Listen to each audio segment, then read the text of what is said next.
Okay guys, buhay kalikot Boro Vlog. So today mag-unboxing tayo ng in-order ko sa Lazada, Teclast M40 Pro na tablet. Okay, so meron siyang dalawang speakers, 6 GB ang RAM, 128 GB yung ROM, 10.1 inches Full HD display. Nabili ko siya sa Lazada, naka-sale, including ng shipping, nasa 8,450. Yun, yung price niya. So, naka-sale siya. Kasi nakita ko sa iba, yung regular price nito, mga around 9,600 yun. Going to 10,000. So, ito, maganda siya kahit wala siyang box. Meron naman siyang full inflatable na tawag dito, plastic. So yung in-order ko including keypad, may free na siya na keypad, merong free na cover. Yun, magandang klase, parang silicone type. So ito yon, accessories. So yon, ito maganda rin, pwede mo siyang mag-fold. Yan, kung gusto mo. Yan, okay. So yan, maganda. Tawag dito, matibay kasi makapal pero flexible siya. So ito yung keypad, Bluetooth connection. Yan, napakanipis, siguro mga nasa 1 cm or less. Napakanipis dito, 1 cm, pero dito sa gitna parang mga half centimeter siguro, mga 2.5 mm. So maganda. So ito yung ibang accessories. May pen. So, touch pen. Meron siyang touch pen. Yung gagamitin natin. Gamitin mo sa tablet. So, ito. Yun. Touch pen. Or pen talaga. Pero, I think pwede siya touch pen. Ito. Touch pen ito. Ganun mo. Okay. So, yan. Ano pa ba? Wipes.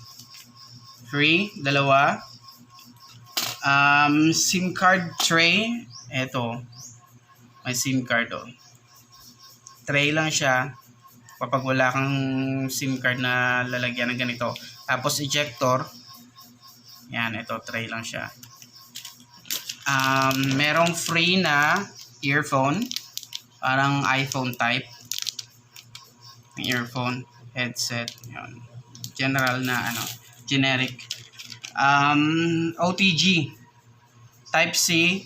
Tapos ito para sa USB. So OTG. So lagay natin para hindi makalat. At stand. Okay. Yun. Yan, dito or dito.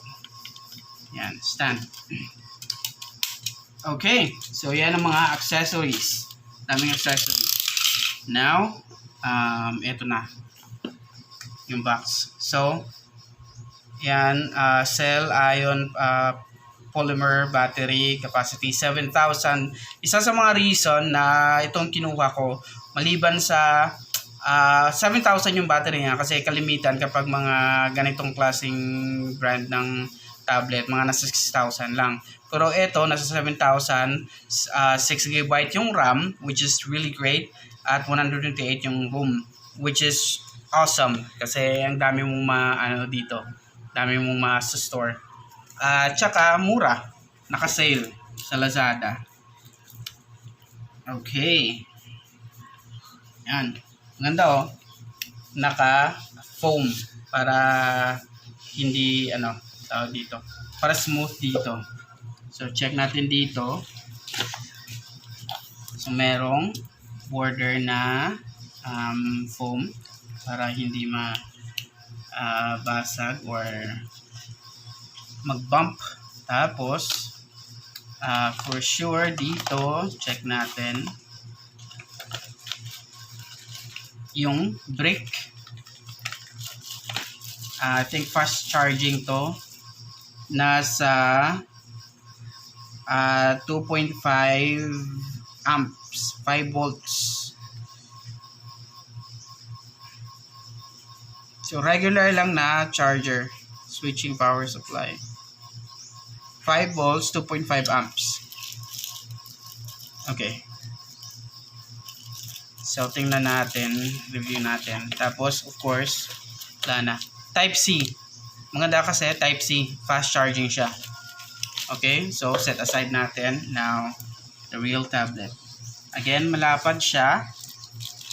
Kasi yung tablet naman dito is 7-inch. 7-inch lang. Yun. Metal yung likod. So, Teclast, tapos model, camera, speaker, earphone, tapos dito wala, dalawang speaker, tapos dito charging, volume, power, SIM card, ito pala, SIM card, yan, camera front facing dito. Okay, so let's power it on. That's about.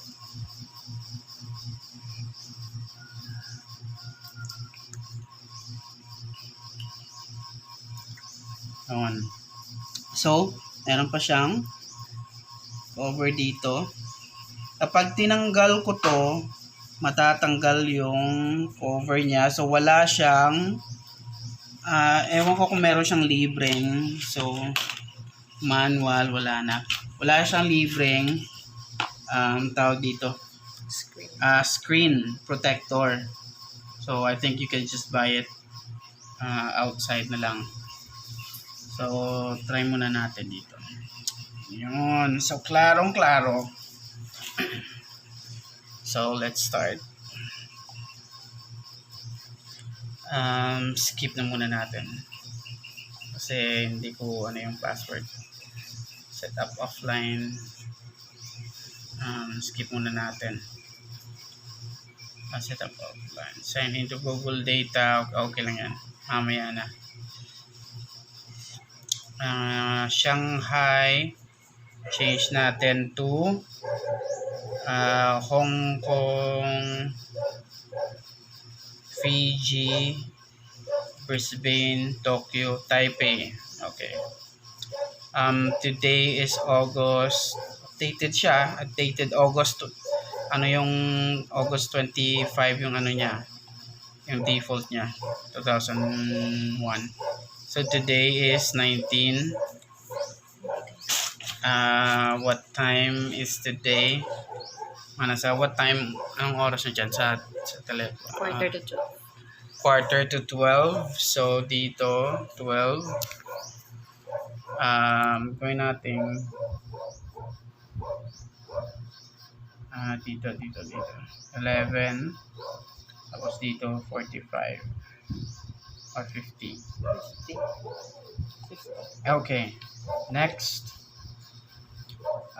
Google services, accept, screen, skip na muna natin, skip.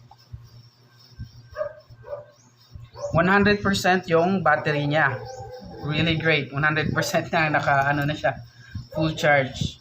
So yon, eto yun. Okay naman, try natin yung ibang app. Yun.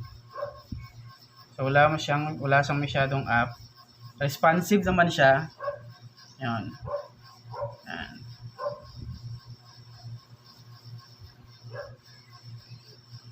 Wala namang delay. Siguro nasa setup lang ng response niya. I think pwede mo rin siyang adjust yung response rate niya. Yun. So, check natin yung settings niya. So, Bluetooth, ito, Android. Ayan. So, ito ang settings niya. Set as. Ito ba? Ito yung switch 4G. We're all manage.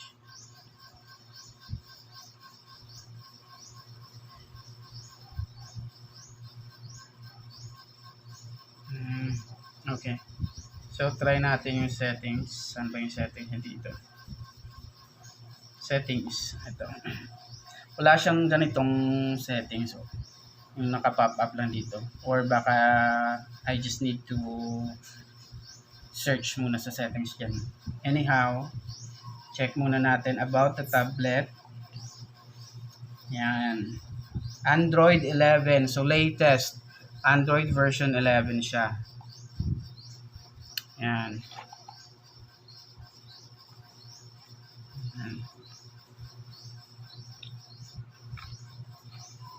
So, Android version 11 siya.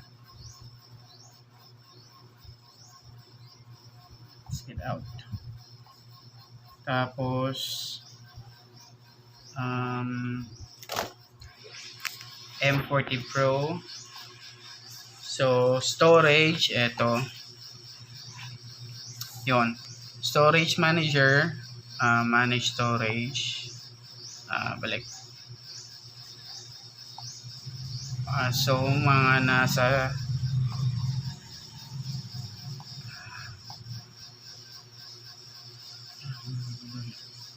saan dito yan? Dito na siguro. 10%. So, 10% used. 12 gigabytes out of 128 gigabytes. Yun. Yung nagamit. Yan. So, that's for the ROM. Network. Again, I think pwede mo siyang lagyan ng dalawang SIM card. You have an option SIM card na try. You have an option dalawang SIM card ang pwede mo ilagay or SIM card at saka micro SD card. So, isang SIM card at isang micro SD card. Ito lang. So, check natin yung SIM card jack ko. Check natin. So, dito yan sa gilid. Yan.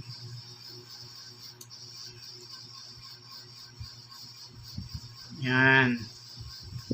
So, isang SIM at isang micro SD. Kung hindi mo gustong lagyan ng micro SD, dalawang SIM card pwede siya. Yan.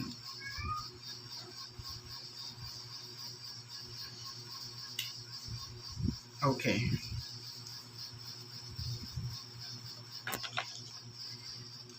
Alright, so yan na muna yung unboxing natin ng Teclast M40 Pro. Tama ba? Okay, yeah. Teclast M40 Pro 10.1 inch na tablet. Maganda, affordable, magalang yung storage. So, iti-test ko muna to. Check natin yung battery niya, consumption ng battery niya, gaano katagal. Tapos, check natin yung speed niya, performance niya. At saka check natin yung charging niya, kung gaano ka mabilis siyang mag-charge. Alright, in the meantime, dito na muna. At saka, ito yung Teclast M40 Pro. So, gray, metal, all around. At saka,